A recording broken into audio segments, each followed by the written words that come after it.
Here's an experiment for you. Take passionate experts in human resource technology. Invite cross-industry experts from inside and outside HR. Mix in what's happening in people analytics today. Give them the technology to connect. Hit record. Pour their discussions into a beaker. Mix thoroughly. And voila, you get the HR Data Labs podcast, where we explore the impact of data and analytics to your business. We may get passionate and even irreverent, but count on each episode challenging and enhancing your understanding of the way people data can be used to solve real-world problems. Now, here's your host, David Turetsky. Hello and welcome to the HR Data Labs podcast. I'm your host, David Turetsky, alongside my co-host and friend from Salary.com, Dwight Brown. Hey, Dwight, how are you? I'm good, David. How you doing? I'm very good. Good. But today, we have a special guest, Katherine Boardman, who is the Chief People Officer at BlueConic. Hello, Katherine. How are you? Hello. Nice to be here. I'm well. So, Katherine, give us a little bit about your background and what got you to this moment in time. I am an HR people pro through and through. I've spent my whole career in HR, and I think it's fair to say that sort of being with people, understanding how people are in organizations as individuals and then collectively is my passion. We love people too. Yeah. Enough said on that one, right, Dwight? Right, exactly. So tell us a little bit about BlueConic. Who and what are BlueConic? Sure. So BlueConic is a CDP. For folks who don't know what that acronym stands for, customer data platform. So, to sum it up, we are in the business of helping our customers connect with their customers, deepening their relationships with them, and really sort of promoting their customers' growth and transformation in a digital way. That's awesome. And very necessary in today's environment. Definitely. So, Katherine, what's one fun thing that no one knows about Katherine Boardman? Ooh, so I am this part about me is known by probably a lot of folks who know me. I am a hot power yoga junkie and have been doing it for some time now. So when I look back at the classes I've taken, it turns out that I have spent over 2,500 hours on my mat. Oh, wow. 2,500 hours. Holy smokes. It's a lot That's of a sweat. lot of hot yoga.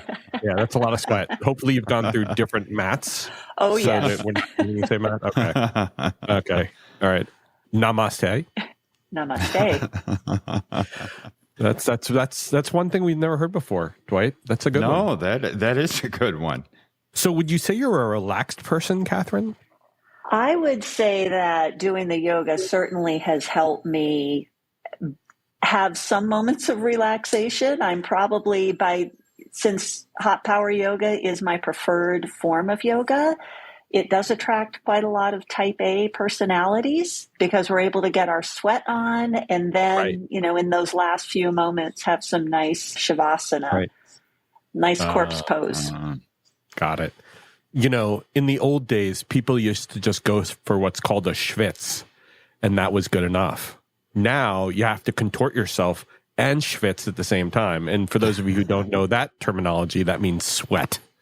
That is an old German Yiddish word, schwitz. So there you go.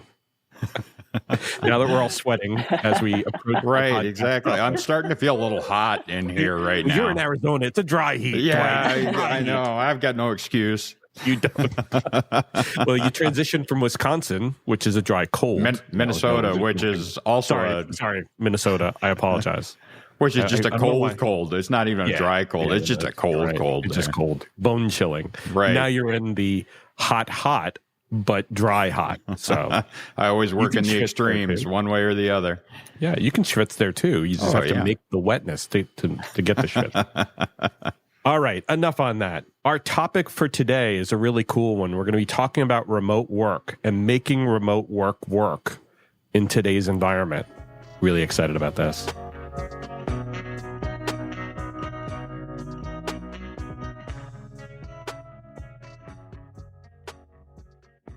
So, Katherine, I understand that BlueConic has decided to close an office, actually the office in Boston, and make the shift to a remote first work model. What led you to this decision? Because it's a big one. Hi, I'm George LaRocque, and I'm looking forward to exploring the critical trends shaping the future of work and technology with you over on the Work Tech podcast. Now, this podcast is a little different. I bring together industry leaders, innovators, and investors, and we go deep into market intelligence that matters to HR pros and tech providers alike. So give the Work Tech podcast a listen here on the Work Defined Podcast Network, and please subscribe if you like it. See you there.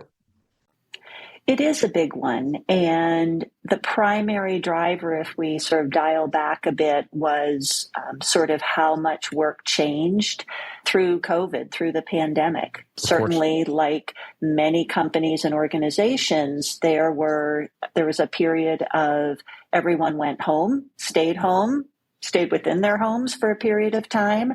And as the months went on, we started to think about, as many HR folks and leaders did, what comes next? How do we come back? So as we looked at how we were coming back here, that not as many people came back into the office. People had adapted. People had figured out what they needed to do to sort of support their families, support themselves in terms of how and where they were working, what other demands on their time did they have. So we, as a business, adapted ourselves and said, okay, we actually can do what we need to do without having people face-to-face 5 days a week. It also happened that our lease here in Boston was going to be up, so seemed like a really good time to look at what are the changes we make, because we've learned so much over the past couple of years in terms of how we communicate, collaborate, spend time together, get the work done, and that's what's brought us to today in this decision to make this shift. So it's obviously a really big decision, right? And let me just ask the obvious question. Do you think it was because the nature of the work that made it easier? The type of organization it is, the type of work you do, the relative technology that you're used to? Does it lend itself to making it more of a remote first work approach? It does. It does. We certainly have the ability to leverage technology, leverage tools, messaging tools, email, and because our customers are all over the world, we too, the way we're communicating and working with them is in a virtual first way. With that, looking at all those tools that we have, we recognize that people need the information in different ways. So from an employee standpoint, people learn differently, they absorb information differently. So if we didn't have that face-to-face interaction, what does that, end up being replaced with? So it is those technology tools, and it is making sure that you're using more than one tool, because there are places where the messaging's appropriate, instant messaging. Sometimes it's in written form, and other times it's in Zooms. So using any and all of those. I think the word Zoom took on a completely different meaning over the last 4 years. And other technologies like Slack and Discord and other things that were more communication mechanisms took on new approaches with formal working rather than being more either academic or more informal, personal. And so, what we've seen, and I used to work in a development organization, we used to use Slack and we used to use Teams and we used to use even Jira, which was the data collection tool for doing bug fixing and requirements management. We would be communicating through those things mostly. As much as face-to-face, we were using those tools to communicate requirements and communicate issues and problems that we're dealing with. Did you find the same thing, that they were adopting, like you were saying, Zoom and other things more readily? Yes, certainly adopting them. And as I think it's been critical for leaders, certainly within HR, within our people ops team and beyond, to be deliberate and instructive about what tools to use when, and to give employees guidelines so that it's so that people aren't wondering, oh gosh, should this be a Slack, or should this be, should I call a meeting for this? We want to make sure that we're being really thoughtful about what tools we use when, to sort of enhance communication and reinforce all the information, because there's so much information that's flowing at all times. Like what you hear so far? Make sure you never miss a show by clicking subscribe. This podcast is made possible by Salary.com. Now, back to the show. And that gets me to the next question, which is, with employees all working remotely, did you take concrete steps to ensure that you're remaining true to your culture? And, who is BlueConic? Did you have to do anything policy-wise, or you mentioned that HR and leadership had to roll out some things. Was it formal? It was formal. I think it was both formal and with some, with a couple of dashes of organic as well, and just being responsive. We started with we did surveys so that we could get a baseline for, okay, we're assuming some things about how people are feeling and experiencing this new way of working together during both the interim period, the pandemic period, and then post that. So there was sort of survey mechanism. There was also, we made sure that we had, we set expectations about people attending biweekly stand-up meetings. And right. if you couldn't attend in person, within a couple hours of the meeting, we're posting up the recording, but we still have the expectation that you're going to watch it. So right. We did that. And we also, in thinking about how we work together, how we learn, how we take care of customers, thinking about the opportunity to connect. And that was critical. So making sure that we were putting emphasis on what those connection points were. So whether it was collecting feedback, one of the other sort of very important steps we took was because we have this distributed workforce and we couldn't, the majority of people couldn't rely on that face-to-face interaction, even between employee and manager. We implemented a platform that records one-on-one meetings, or managers can record notes. Employees can bring agenda items to that, so that we have Right. multiple ways to collect feedback and really use feedback between and within teams. One question that comes to mind, Katherine, is how did you measure productivity, and did you see it change? Now, you said you did a lot of measurement, right? Did you have any goals for productivity? Did you have any measures pre-COVID for productivity? And did you see it change dramatically during that period? So I think for measurement, I think productivity, we can sort of so how do we define productivity? Sure. One of the things that we looked at was sort of employee satisfaction, because I think that is a direct driver and is reflective of productivity. So we have an annual, once a year, we do a full, large employee satisfaction survey. So that had started pre-COVID. We added in COVID questions during that period. And then now we've, with last year's survey, we sort of stripped those out because they didn't apply anymore. So we were certainly measuring folks in terms of their engagement leading to productivity. So we had that in place. Implementing pulse surveys. So a way to, few times a year to poll folks and say, so how is it going? How are you feeling? How connected are you? That ties to productivity. And then just regular, sort of performance reviews. Again, all supportive of how managers, employees, teams are collectively working together and sharing that information, knowledge sharing across teams, across the organization, critical to how well we're doing. And then, productivity certainly is measured, feedback, responses that we get from customers, and making sure that we're getting that information back to employees. So no one should be surprised when they're doing having a performance review discussion with their manager. That's not the time to say, oh, by the way, something's going not so well. Should know about it already. Right. Yeah. I'm curious in the employee satisfaction whether you experienced any backlash in any areas, either expected or unexpected.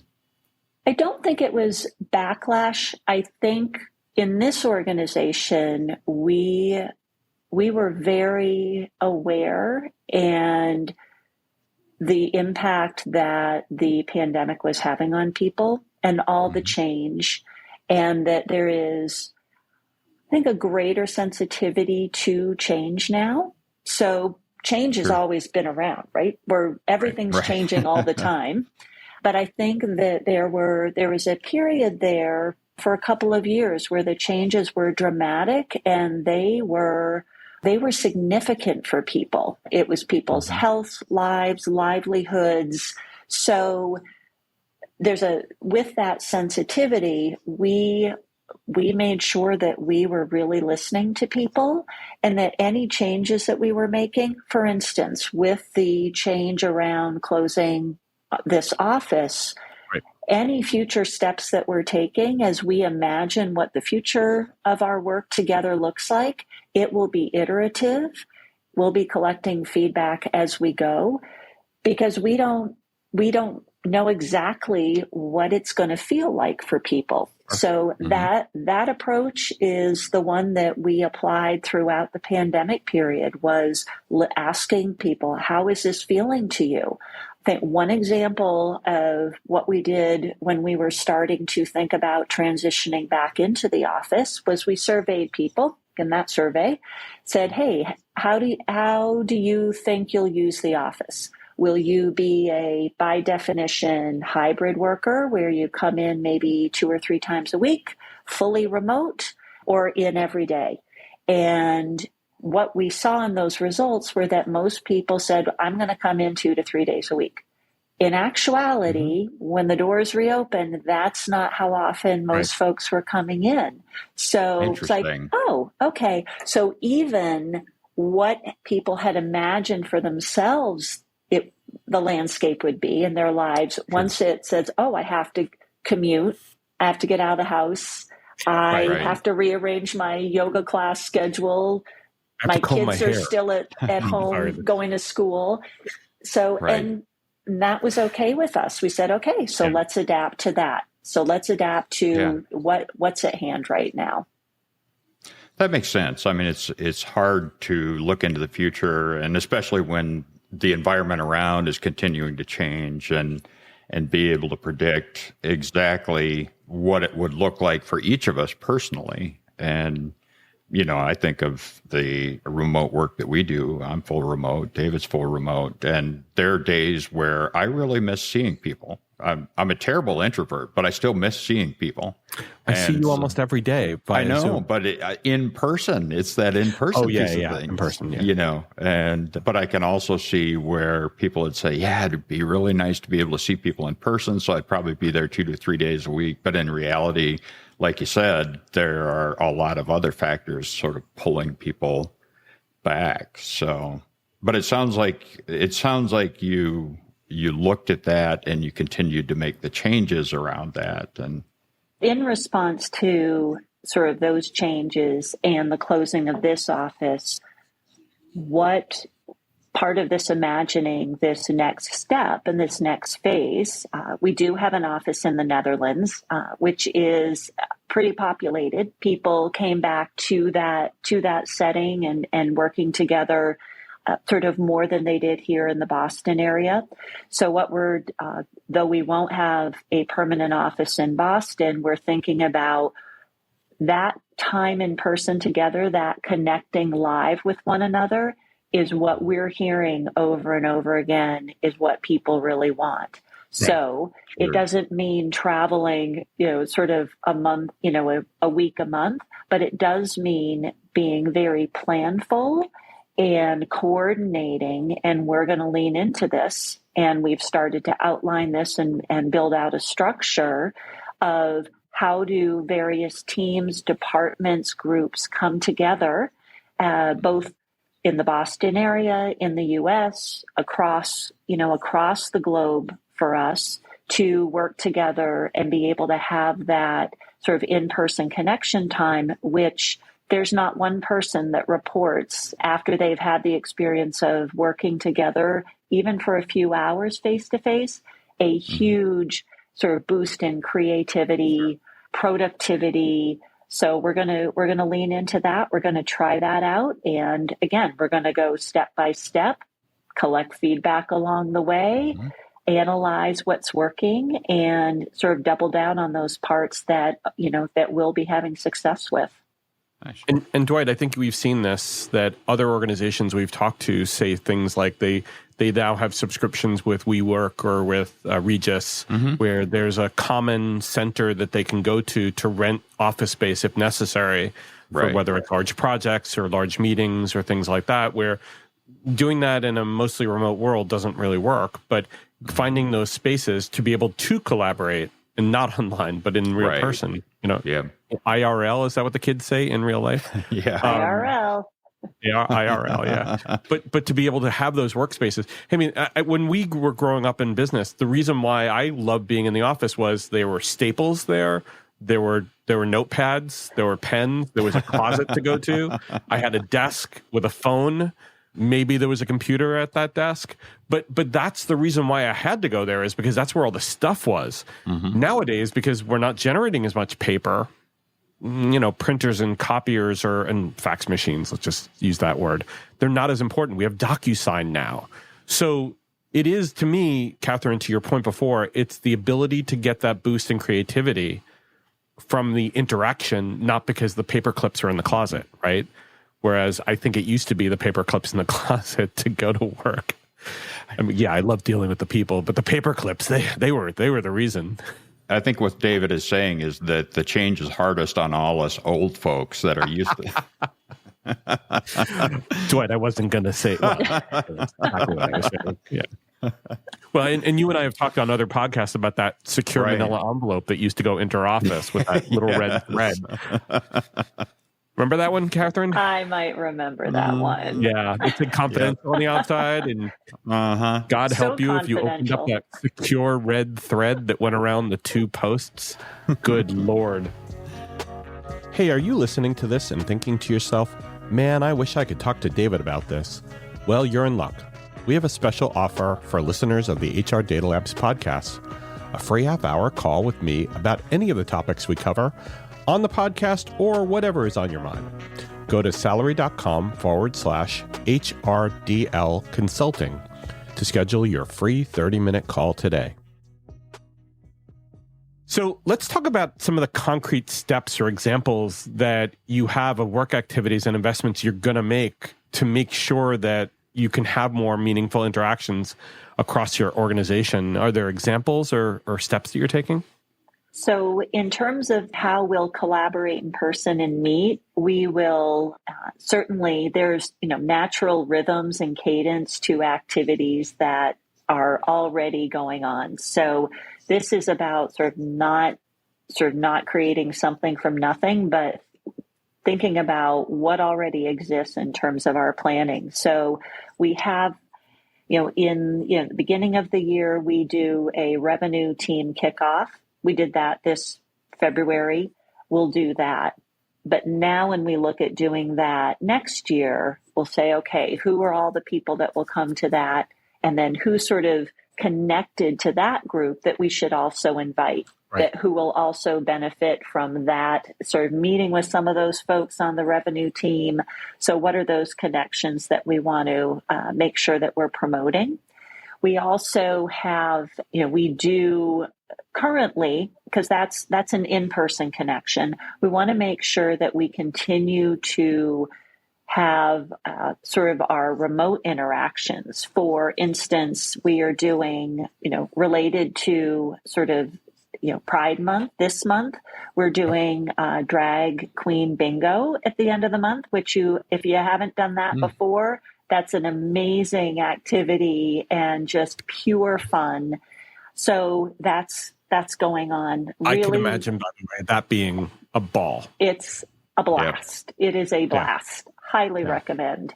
And then when we have customer events and marketing events, so if we are at conferences in different cities, again, making sure, okay, who are our folks that are in that region?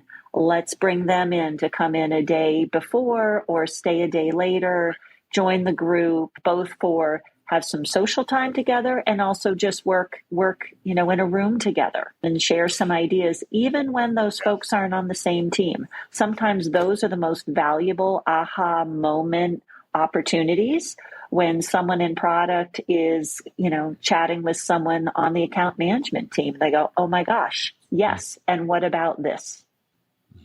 And I want to emphasize that one point you made about the personal time. Because so often we go to these conferences, and I'm going to 2 next week, but we go to these conferences and it's just a whirlwind of stuff.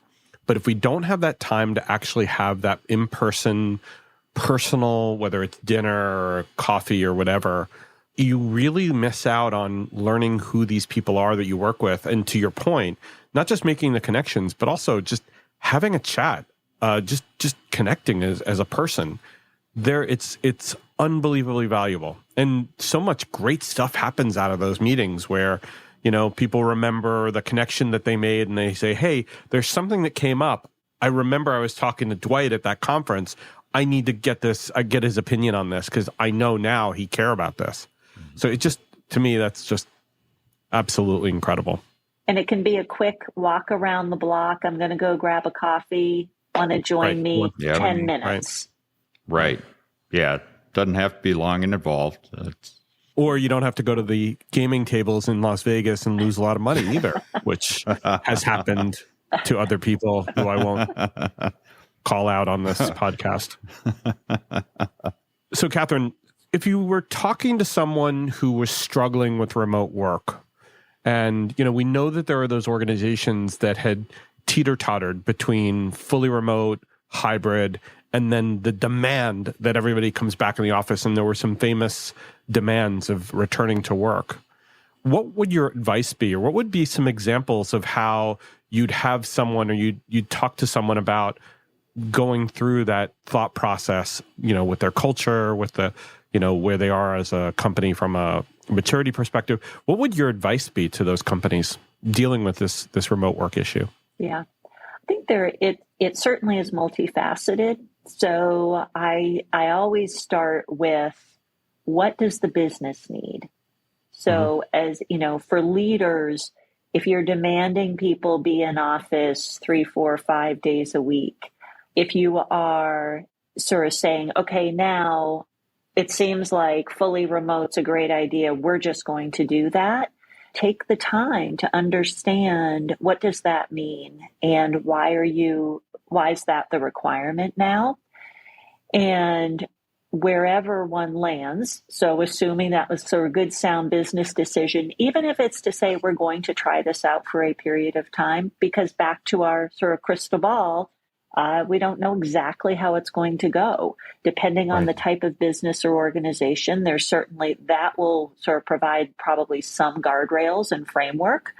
But once it's sort of that decision's been made, really to communicate and over communicate to your team. And I think there's so much value in those different ways that we have feedback and interactions today, which are one-on-ones between managers and employees. And then our people ops team has regular check-ins, sort of scheduled every so often with every employee, more regularly with managers. How are people doing? What are you hearing? Because in building and developing those relationships, then we can see if something's a little off. If someone who is a fully remote employee has become pretty quiet, maybe they've sort of sort of taken some time Checked off out. or just been called in sick, what's going on for that person? Right. Because as we know, we don't have a personal us and a work us. We're all the same person. And at any given time, there's stuff going on. And we can, if we sort of understand that, not that people have to share with us their most personal kind of situation, but if there's a way, if we have a sense that something's going on and we can be supportive of that, then we can put together some measures, some responses, we can kind of look in our toolkit and say, what are the different ways that we have to support people? Again, back to as we were speaking of earlier, this change is ongoing. We can count on the change as leaders, as HR pros. We have, I think it's a privileged seat, frankly, and a role that we have to enable teams, individuals to continue to move forward and to be, sort of feel satisfied the majority of the time in the organizations that we're spending so much of our days at. Katherine, I think one of the things you touched on during that, which is really well said, was that we're now giving new tools to the managers and employees to be their actual selves and to recognize the fact that we're not going to penalize them for having real mental health issues or having bad days or needing to actually talk to someone. Because in the past, we used to call that person disengaged and we used to kind of write them off. Or we used to give them a really bad performance rating and that kind of spiraled out of control. Whereas now I think there's a much more of a understanding that mental health, especially once recognized, is something that we have to be very careful about, and that there are resources we can employ for that employee, not by explicitly saying it, but by generally telling everybody that there is help out there for you, whether it's an EAP or whatnot. Right. And especially given that there's been an explosion in conversation around mental health challenges in the workplace, and with remote work exacerbating it by, as Dwight said, there are some people who really crave that interaction. Mm-hmm. I guess my question is that as HR professionals, do you think we have more tools today? And is it, I don't want to say is it easier today to be an HR person because you don't have to be Sigmund Freud, but is it easier to be an HR person today with the tools that we have at our disposal, especially in the benefits world? Or is it just a recognition of the differences and the call outs around things like the mental health challenges that we're facing? I think it is, these tools have been transformational. And the benefit that I see every day with people, and again, this does come back to an organization's culture. Sure. So, certainly fortunate where I am able to hang my hat right now. And I think many organizations are similar and the same in this, in that we recognize that, we've all had a period of time that there's some tough stuff going on. And for some folks, it takes different forms at different times and maybe sort of just an ongoing, but recognizing actually, and I think this has been a major step forward, certainly for HR, is this acknowledgement that all those differences of people, the struggles, the good days, all of it, the who we are, is all additive to our company culture. Right. And so whereas I think in days gone by, there was much more of a, well, here's what you have to look like, here's what you have to sound like, here's how you have to be and act, and here's the expectation, and don't sort of color outside those lines. Now we're celebrating that. We're like, oh no, this actually makes this so much better and fulfilling, and what a gift to one another when we can show up as ourselves. So I think, yes, the tools absolutely help us, from apps like, for meditation, for stress relief, to what sort of health providers, insurance companies are now offering. And, we should be treating mental health as we would a broken arm. And it should be covered the same. It should be promoted the same. It should be recognized as this is something that needs to be addressed and taken care of. And we do that easier. In the past. It has not been true in the past, Katherine. Right, exactly. I've seen that firsthand where, I've had challenges and my family's had challenges with trying to find providers and going to our coverage, and the coverage just isn't there. And it's like, wow, the medical side, they've got that down like crazy, but the mental health side just is awful for some of these providers. So I'm glad it actually is coming together a little more. But not too long ago, that was definitely not the case. So very true.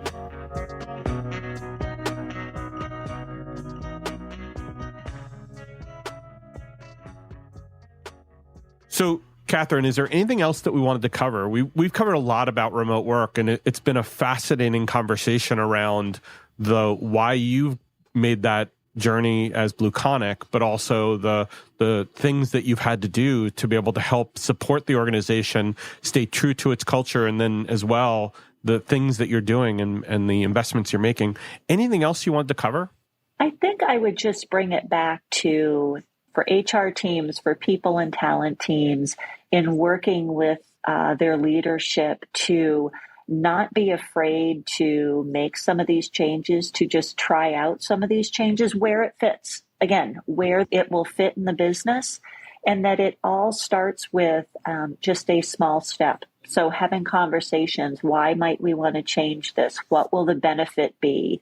What could the return on this investment be for all or for many aspects of our business and our organization? And it's in starting there. So it's the small steps that can lead to some, pretty significant changes that can be really, really beneficial and really sort of growth producing for teams. Very well said. And I think that those of us who work in remote work organizations hope for that for other people as well, for other teams. And if you don't work in a remote world and you are thinking about, or your organization is thinking about it, I think the message from Katherine, if I could sum it up, is that first step is the hardest. But don't be afraid, right? Right. Katherine, thank you so much. You're awesome. Thank you so much. Yes, thank you for being with us. This is great. And thank you all for listening. Take care and stay safe. That was the HR Data Labs podcast. If you liked the episode, please subscribe. And if you know anyone that might like to hear it, please send it their way. Thank you for joining us this week, and stay tuned for our next episode. Stay safe.